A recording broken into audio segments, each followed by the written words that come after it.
Roger Moore names the 5 co-stars he hated most. Roger Moore, charming, suave, and everyone's favorite James Bond. But behind the smile was a man with strong opinions, and a list of co-stars he couldn't stand.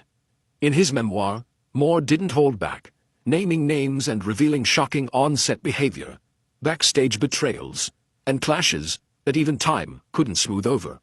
From wild tantrums to moral lines crossed, these weren't just petty feuds. They were deep personal rifts that stayed with him for life.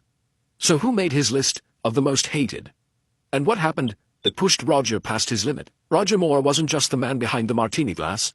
He was someone who brought elegance to everything he did. But behind the scenes, the star who played the world's most unflappable spy had strong opinions about who he could work with and who he couldn't stand. In his memoir, My Word Is My Bond, Roger offered more than glamour. He told the truth. He had a way of keeping things light, even when he was being brutally honest. He once said, "A gentleman knows when to smile and when to walk away." And walk away he did, especially when working with actors who brought chaos, arrogance, or disrespect to set. To Roger, professionalism wasn't optional, it was sacred. If you were late, loud, or inappropriate, you weren't just annoying, you were insulting the work. And for a man like Roger, who considered punctuality a form of respect, those small behaviors said everything. That's why this list isn't built on gossip.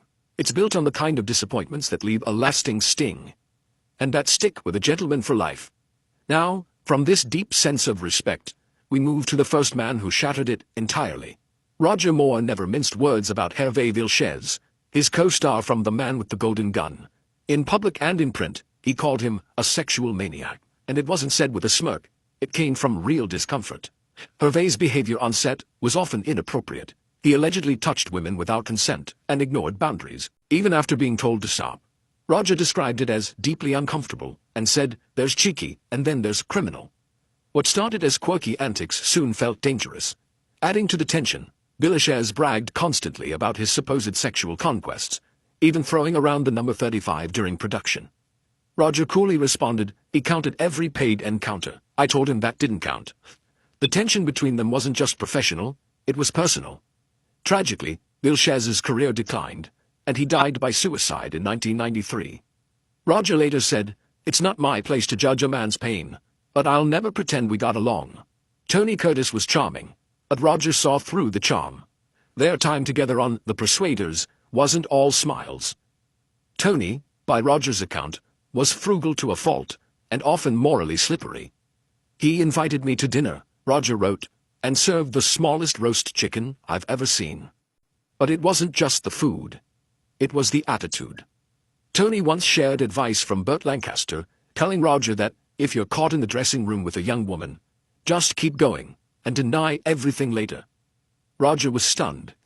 That was the moment I realized we lived by very different codes. A final straw came on a film set in South Africa.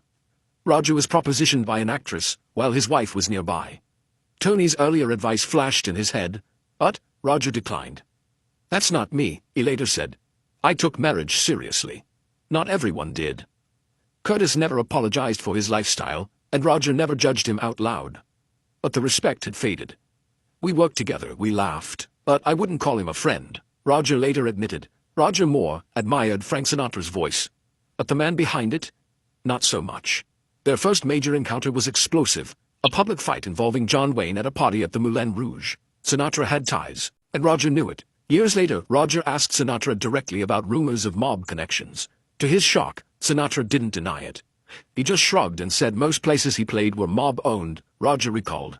"I couldn't believe the ease with which he said it." That was Roger's problem, not just the rumors but the comfort Sinatra had with them, the coolness in flaunting something dangerous.